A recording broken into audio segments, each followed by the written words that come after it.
This is Behind the Headlines, with behind-the-scenes analysis on issues affecting Pennsylvanians, sponsored by the Susquehanna Valley Center for Public Policy. Now, here's your host. Hi, and welcome to a new edition of Behind the Headlines.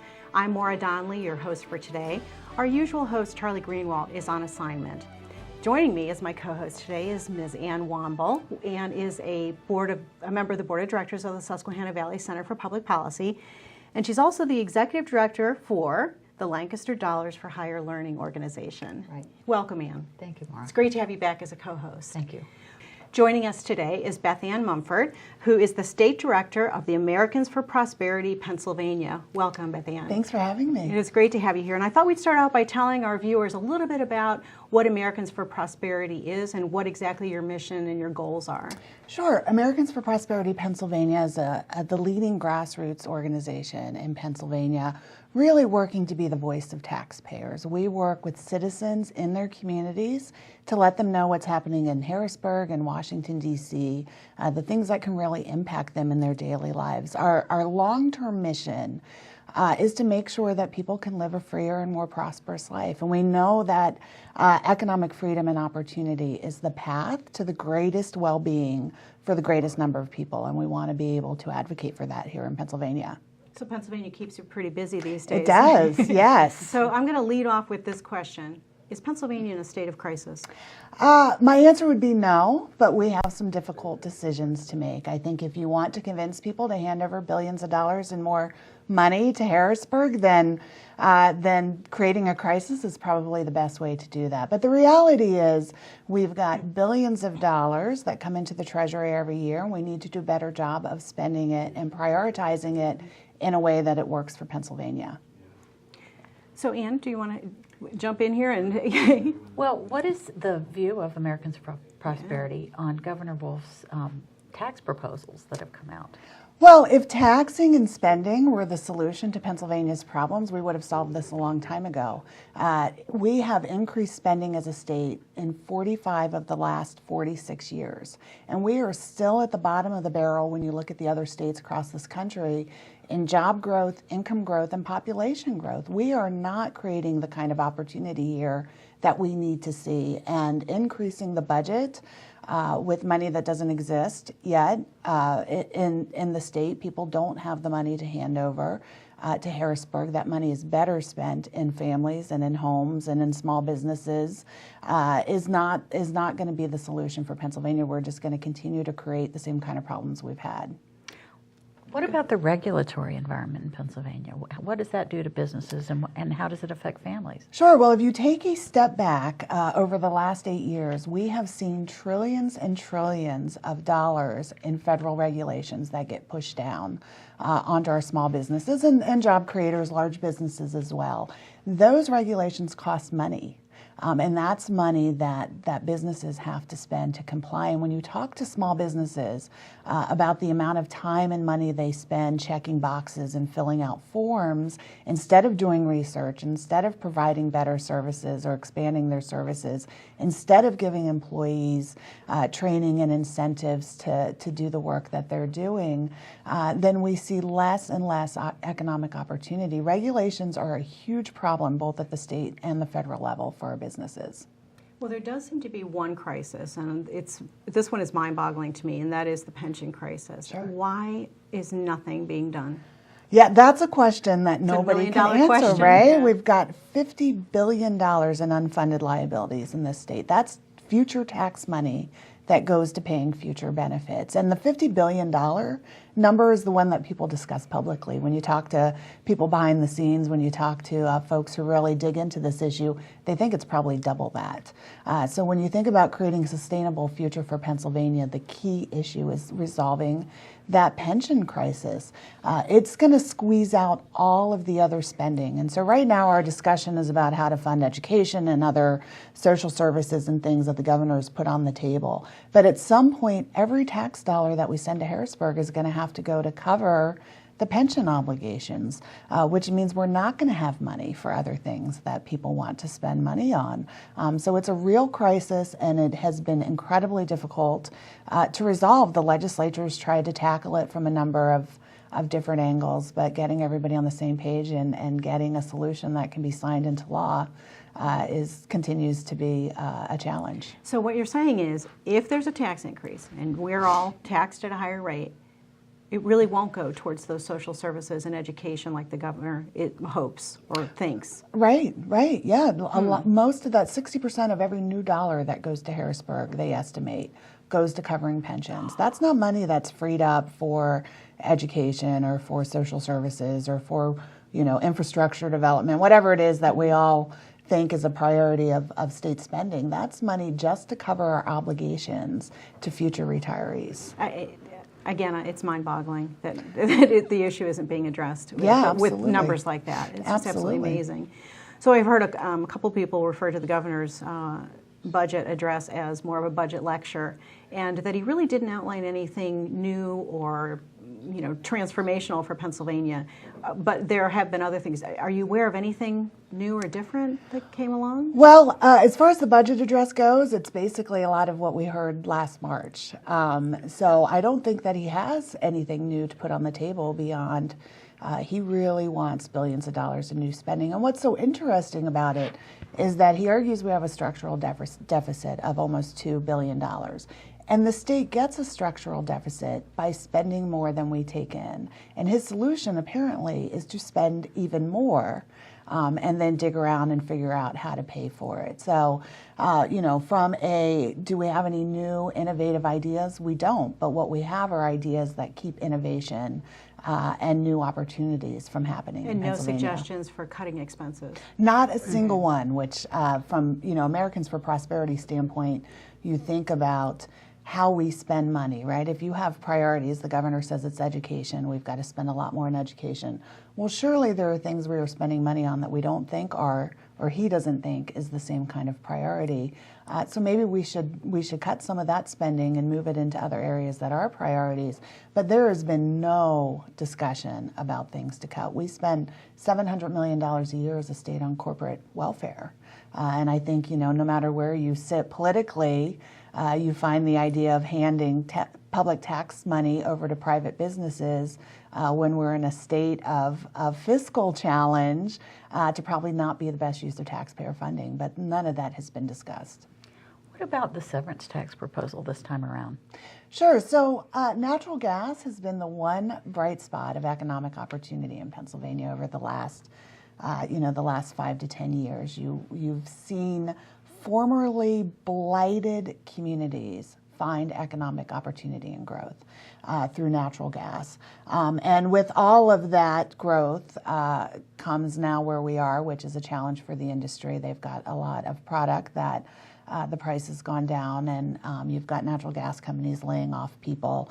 But the governor's solution to a number of our budget problems is to just tax them more than they're currently being taxed. And the argument is that, other states have severance tax, Pennsylvania doesn't. Well, we have a tax. We have an impact fee, and the money raised through that impact fee stays in the communities where the natural gas is being developed. But the thing about the other states who have severance taxes is that they usually use the severance tax to take the place of other taxes. We're talking about adding it, we're talking about adding it on top of the 10th highest tax rate for citizens in the country. So you look at Texas, there's no personal income tax. You look at Alaska, they get most of their revenue through their severance tax, and so their citizens don't pay the kind of taxes that we pay through income and sales tax. So the severance tax is not a solution to our budget problem. It's certainly not the solution we're looking for. And the idea that the governor has decided to target one industry because it's been successful is a challenge, because it's just going to disincentivize other industries from coming to Pennsylvania if you know that once you become successful, the governor's going to dig around for more money from you. Well, I've seen charts and graphs on this issue, but ultimately, over the long run, the severance tax will bring in less money from what I've seen. Yes. And so it's a short-sighted solution, yes, budget solution. Yes. That the governor is proposing. Well, all the states that currently have severance tax are in budget. They're having to fill budget holes. So they've got a severance tax and they're cutting spending. West Virginia, for instance, the governor's called for a 4% across the board cut in state spending, and they've got a severance tax, but it just obviously is not bringing in the kind of money that it had in the past because of the challenges that the industry has. So if we think the severance tax is the long-term solution, we're going to be surprised when we discover it's not going to raise the kind of money that the governor has said. So tell us a little bit about some of the other big issues you're working on. We know it's not just all about the budget and pension and severance for you. What are some other issues of importance to Americans for Prosperity? Sure. So our priority and our focus really has been on the tax discussion because of the impact to individuals across the state. The governor's proposals in the end will cost families of four, an extra $1,200 a year just to cover the new taxes and the new spending. But there are other things in Pennsylvania that we'd like to see to make sure that Pennsylvania has a very promising future. We've got not just the tax issues, but energy issues. Pennsylvania has fueled this country for generations, and we need to continue to foster and make sure that we've got a good environment for that. We've got the Department of Environmental Protection right now is working on new regulations that are going to impact the ability of the energy industry and the energy sector to succeed. We'd like to see a lot more parent choice and educational choice when it comes to schools. We've been talking now for over a year about funding our schools, but when you really think about it, we are stuck in a 19th century education program. We continue to talk about education as it was developed when we were looking to educate and prepare people to work in factories, and that's just not the environment that our schools are preparing kids for, and it's not the environment that our kids graduate into. We're in the 21st century, and I say this all the time, I can go to the local restaurant, and if I want a soda, there's a machine that lets me choose a gazillion different flavors for my drink. Mm-hmm. We have choices all across every part of our lives, and yet we have very limited choice as parents in terms of how we get our children educated. And I'm a mom of three, and Ann, I know you as well have this experience, but every child is different, and what works for one child is not going to work for the other. And if we can get more choices for parents, if we can get more opportunity across the educational sector, I think we'll all see improvement in how our schools operate, and it shouldn't cost us the kind of money. We keep throwing lots of money to a system that clearly is not serving the needs of a lot of students. Well, that's wonderful. We want to thank you so much for being here with us today. Thank you. And I know we'll have more issues to cover on the budget in the future, so we'll hope to have you back. Thank you. Thank you so much. Stay tuned. We'll be right back with a new segment of Behind the Headlines. Behind the Headlines is brought to you as a public service by the Hospital and Health System Association of Pennsylvania, helping hospitals provide healing, health, and hope to communities across the state. And by the Pennsylvania Business Council, envisioning a commonwealth in which residents enjoy a very high quality of life in sustainable communities. The council works aggressively to define key long-term policy strategies and solutions to make the commonwealth more competitive, creating and sustaining a better Pennsylvania. Additional underwriting provided by the Worrell Corporation Foundation, based in Carlisle, Pennsylvania, by the Edward H. and Jeannie Arnold Foundation, and by the Pennsylvania Manufacturers Association. Business in Pennsylvania is our business. Behind the Headlines is also supported as a public service by Daily Express, transporting construction, farm, and industrial equipment throughout the United States, and by the Pennsylvania Highway Information Association, the go-to source to learn about transportation projects and issues. Visit pahighwayinfo.org. Welcome back to the second segment of Behind the Headlines. In this segment, Ann and I are going to shift gears a little bit and start talking about coal in Pennsylvania. And there's nobody better to help us discuss that issue than former Senator John Pippy, who is currently the CEO of the Pennsylvania Coal Alliance. Welcome. Oh, thanks so much for having me. It's really great to have you, always to have you. It seems to right now that coal is under siege and from a lot of different directions. And I want to talk a little bit to start out about why that's important, why we're going to be going into more detail about that, but why coal is important to Pennsylvania. Just to sort of set the groundwork for let's talk about why all these things are happening to the coal industry in Pennsylvania. Well, when you look at the impact coal has in Pennsylvania, 80% of our coal goes to power generation, and we represent over 36% of all the electricity generated in the state. And to put that in perspective, we're about 36, nuclear is in the 30s, natural gas is in the high 20s, and then renewables account for less than 5%. And that's critical because all of those who say we need to get rid of coal say we're going to replace it with renewables. Well, the numbers don't add up. And as you take away coal, you increase the price of electricity significantly. We have a $4.5 billion impact on the Commonwealth. We have over 36,000 jobs associated with our industry. Whole regions of western Pennsylvania, Greene County, for example, gets 60% of its tax revenue for the schools, for the fire departments, for the police, just from the coal companies alone. So we are like I like to say, a part of the roots of this Commonwealth. Economic generator. Tremendous economic generator. The challenge we're having is just like our friends in the natural gas right now, with the low price of oil and the strong dollar, it's very difficult for us on the export side. So we're having challenges on the cyclical market, but we also have issues with the regulatory, and that's really where the federal government has been overreaching over the last few years. And the Clean Power Plan, which was just struck down or given a stay by the Supreme Court, would be devastating to our entire industry. In what way? A couple things. We lost over 20% of our customer base under the MATS rule, which was just struck down again. Okay. So you have a track record here in the EPA of making rules that are then struck down by the courts because of overreach. If this Clean Power Plan were to be fully implemented as written, you would see over a 70% reduction in coal utilization in the Commonwealth of Pennsylvania. I just told you it was over 36% of our electricity.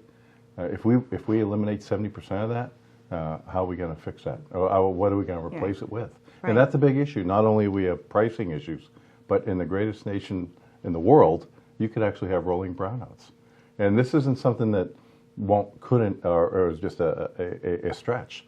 Washington, D.C. last year actually had a brownout. It wasn't in the press. Mm-hmm. It didn't get as much coverage, but the reason why they had a brownout is because they had closed a coal plant that provided the backup electricity, and they didn't have anything to replace it with. The irony is striking. I always like to make our segments about me. Right. So doesn't it mean then if coal is dramatically reduced, my cost of energy is going to go up? Oh, at a minimum, anywhere from 15 to 25%, depending on your usage. But that's annually. So in 4 years, your electricity bill will go up 100%. You know, the irony here is that with coal, natural gas, and nuclear, we should have the lowest cost electricity, because it's not just about coal, it's about all our resources that we have in the Commonwealth. And if we had good policy and balanced policy, Pennsylvania would be a low-cost energy state. We would have more manufacturing jobs being created in our state, and it would be a win-win for everyone. And it would actually be cleaner, because our new coal plants are 95% cleaner than the old ones. Well, I was going to ask about that, actually. In people's minds, sometimes they still think of the coal industry as being a very dirty industry. Right. Can you tell us about the strides that have been made over the past decade or 20 years, really, for on clean coal technology? Well, being a state senator, I like to use the government numbers, especially when they back up my argument strongly. Since 1970, we've increased coal utilization across the country by about 160%. So we've 160% increase. During that time, we've reduced emissions on average about 90%. Our particulates, the dust, has gone down over 95%. NOx, SOx, stuff associated with asthma and acid rain has gone down 89 and 88%. Wow. So we've more than doubled the amount of usage, but we've significantly reduced the amount of emissions. And that's just because, similar to our cars, a car that was built in the 50s has a different combustion process than one that's built today. And the irony here is the environmentalists in this administration are so against coal that they make it hard for us to upgrade and retrofit and improve the efficiencies of our plants, because they don't want us to get cleaner, they want us to go away. And that's really what we've been fighting against. So when you say this administration, are you talking federal level or state level or both? I'm talking federal level primarily. But you've got some challenges on the state level as well. The challenge we're having with the state right now is that they're we would argue, jumping off a cliff, trying to follow these rules that would be detrimental to everyone, without actually having a deliberative process that includes all the stakeholders. Just recently, we mentioned earlier that the Supreme Court put a stay on the Clean Power Plan, the federal plan. So everyone would say, okay, that a stay means Take stop. a step back, right. Take a step right. back, let this be adjudicated in the courts, and then see what the final rule looks like coming out the other end. Unfortunately, and very frustratingly, the Wolf administration just said that they will continue to pursue developing a plan. How can you develop a plan if you don't even know what the final goals and rules are? So this obviously is less about working with everyone, more about pushing a political agenda. And that really, yeah, I've held back, but this is one of the most frustrating things I've read in the last few years. So what are you going to do? Well, I Got to go after them. Well, right? yeah. Fortunately, we have a process here that allows the people elect their representatives and senators, and through the budgetary process. And I think one legitimate question will be, you know, this administration has been screaming, literally, and yelling at people about the price or the amount of money that they don't have to do their job. Well, some would argue, why don't you focus on the stuff that you should be doing, and don't use taxpayer dollars to push the political agenda when it's right now in the courts. So I think there will be some questions, strong questions of the Wolf administration as to what do they mean by using tax dollars on something that's being adjudicated at the national level. And frankly, shouldn't they focus more on fixing their own problems here in-house? You know, they haven't even finished passing the budget from last year. Yeah. I mean, it's to a point now where everyone needs to stand up and put all the cards on the table and talk about what the costs will be, what the potential benefits could be if we do this right, and let the process go through. So what I'm hearing is proposed tax increases out of the Wolf administration and potential increased costs related to energy for the individual. So it's almost like two tax increases. Oh, it's a lose-lose. Yeah, we always try to nothing get good a about what I'm win-win. hearing. That would be a lose-lose. And the irony here, once again, is it's not just about coal. If we include coal, natural gas, and nuclear, that's 95% of our generation. We could balance it. The International Energy Agency, IEA, just released that by 2017, next year, coal will be the #1 source of energy in the world, because the world is developing and growing. And developing nations like China and India and frankly parts of Africa and other areas need reliable electricity. So that's that is the part that just, when you look at it, you're saying, well, why are we unilaterally disarming ourselves? Yeah. We can burn it cleaner, better, and safer than anyone else. And so we should actually be showing how to do that rather than what our administration wants to do, which is get rid of fossil fuels and go to something else that can't meet the daily demands. What is the export environment like? It's horrible. We had the two reasons why. One, the price of the strength of the American dollar is so high right now that our friends in Australia, for example, our competitors, can give a 30% discount. You know, they get 30% value. And when you're fighting for margins that are in the single percentiles, just because the dollar is so expensive, buying Pennsylvania or U.S. goods and commodities, everything is much more expensive. And then the market's down right now in China because they're going through some difficult times. So we had companies that 5 years ago were shipping, one of my companies, over 4 million tons of coal around the world. Is not shipping any today. Wow. Oh, wow. So it is a challenge, and that will come back as the economies start to come back, and that's cyclic. It'll probably be 18 months or so at least, but it's very challenging. So your local customers are going away, and because of the economy globally and the strength of the U.S. dollar, your international customers aren't buying from you; they're buying from other people. It is really a challenging time right now. So do you have any supporters in the General Assembly that you're working with that are going to try to help solve some of these problems for you? We are fortunate that we have a bipartisan, because this is a partisan issue, coal caucus in the House and the Senate. That's in the House over 80 members, and the Senate. They're your best friends, right? And they are, and it is, like I said, it's nonpartisan. It's men and women from all across parts of the Commonwealth who either represent areas that mine the coal or represent areas that have to do a lot of manufacturing or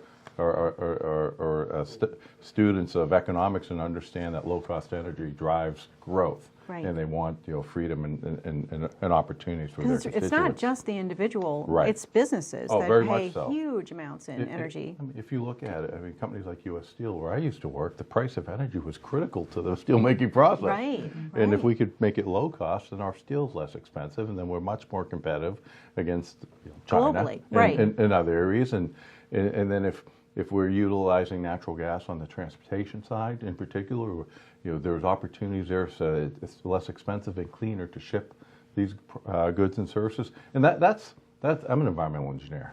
We like to find solutions, and if we did this right, everyone could win. We could be more efficient, cleaner, use less energy to get it, or use less natural resources to get the same amount of energy. People would have great jobs, and all would be good. So tell us a little bit about specifically what the Pennsylvania Coal Alliance does. What do you do on a daily basis as the CEO? We are the main lobbying arm on behalf of over 300 companies that represent the bituminous coal industry here in Pennsylvania. So like any organization, I spend a lot of my time focusing on trying to grow the membership and meeting the individual needs of my membership. We spend a lot of time here on the Hill talking about policy and regulatory issues. We work with our smaller companies if they need assistance in some of the regulatory processes. We have committees that focus on safety so that we can use best practices so that Pennsylvania coal miners are safer. We have environmental stewardship awards, so we spend a lot of time trying to tell the whole story. So that's really what an association does. You do some research too, don't you? Do you have Well, what we do is we pay firms to do economic study and analysis Okay. on the impacts of coal and other legislation, and then we partner with the federal organizations such as the National Mining Association and Coal Utilization Research Council, which are the technical arms and lobbying arms in D.C. that provide a lot of that research as to best practices for coal. So where can our viewers go to get some additional information about and see some of the research? Because like Ann pointed out, people think when they think of coal, Right. they think old, dirty.